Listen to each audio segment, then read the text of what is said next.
Tonight's report concerns a tavern with no door, a bard with no emotional restraint, and a chair that briefly considered a career change.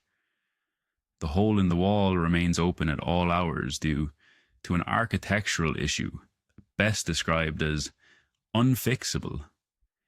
At 8 bells past dusk, Jack M. Igor arrived through the gap with unusual speed, clutching his small pipes and wearing the expression of a man fleeing something melodic.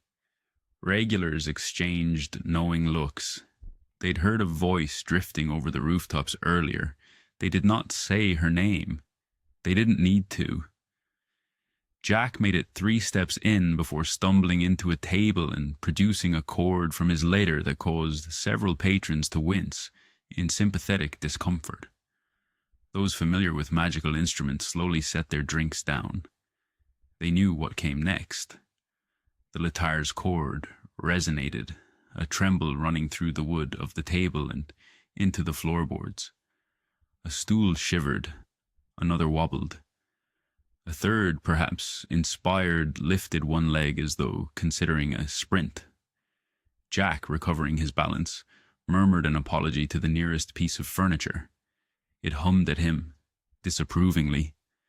Within moments, the tavern became the stage for a small but determined furniture uprising. 2 stools made a break for the exit. A table followed, dragging itself across the floor, with the grim resolve of a veteran escape artist. A patron attempted to herd them back. He regretted this. One stool knocked him into the bar. Another rolled over his foot. The table glared at him, or gave the distinct impression of glaring, which is arguably worse. The migration converged on the hole in the wall's permanent absence of a door, creating a brief but spirited jam between a chair, a stool, and one very confused coat rack. Order was restored by Burik Ironshanks, the tavern's night overseer, who set down his mop with the steady resignation of someone whose shift is rarely uneventful. He approached the fleeing chair, tapped it twice on its upper slat, and said, "Not tonight." The chair froze. The others froze with it out of respect, fear, or an innate understanding that dwarven disapproval is a powerful force.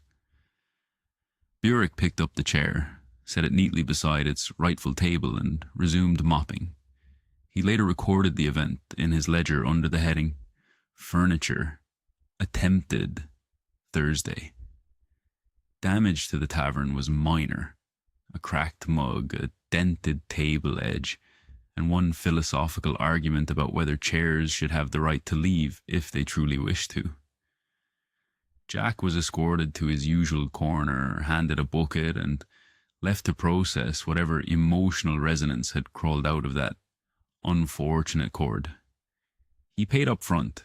This was not required, but musicians, like weather and bureaucracy, are unpredictable forces, and the tavern prefers to settle accounts early. Jack doesn't mind. He dislikes owing money. He dislikes owing anything, really. The ministry advises citizens to maintain a respectful distance from emotionally unstable bards, avoid interacting with enchanted furniture during migration events, and consult a dwarf when faced with objects attempting to reorganize themselves.